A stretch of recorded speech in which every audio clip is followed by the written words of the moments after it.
determines the ultimate value in what I pursue. And this is what I see that's happening a lot in the church today, is that we have not brought in the biblical story, and you have. You draw on some of Goheen's work and the idea of the biblical story. Why is it so important to frame this within the biblical story, to understand the Western culture within that frame of biblical story? Yeah.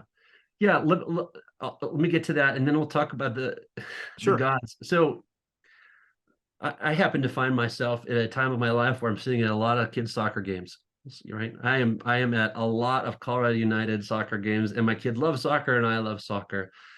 And there's a lot of good things about youth sports, but there's a lot of strange things about youth sports as well. Parents can sometimes get really emotional, right? It's not only kids football, but all of a sudden, like the sort of tenor of what's going on in the sidelines, and then it gets transferred to their kids and some of the anxiety they feel. Some sort of ultimate value is functioning here. And actually, my wife and I have regularly had these conversations as we care about sports, but why do we care about sports? What's really operative? What's really going on here?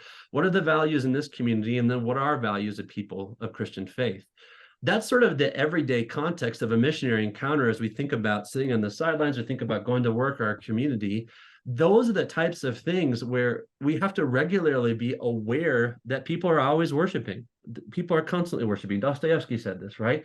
We are made to worship. We're continually be worshiping in all these contexts. And it doesn't look like, praise songs at a church, but certainly there are a lot of passions. So we see politically in a culture. You could see it in a company, for instance. There is a woman named Carolyn Chen wrote an interesting book about how Silicon Valley and sort of the obsessiveness of work in Silicon Valley has really taken the place of a religion. And I think that's actually true. But to be fair, in lots of other communities, there are things that are ultimately valuable. It could be nationalism. It could be lots of these different things that we all have to put in light of how does this either make sense or not inside the biblical story, right? So I think I had a context. I wrote one story in this book, a guy named David Lopes, really interesting guy. He's a maintenance technician at a church. And what he does is he goes out and he cleans the parking lot on Monday. And he said to me when I interviewed him in the book, he said, a lot of people would look at this job like, why do I have to do that? Why do I have to go out and clean the parking lot, right?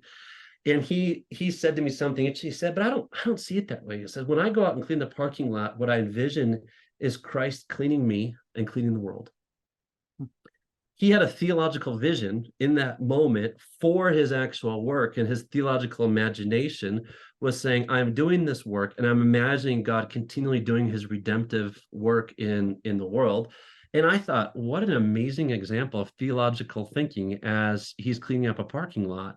And I think that's what we need to do more and more of as I do my life. How do I reimagine myself and my life and my heart and what I care about all inside the biblical story?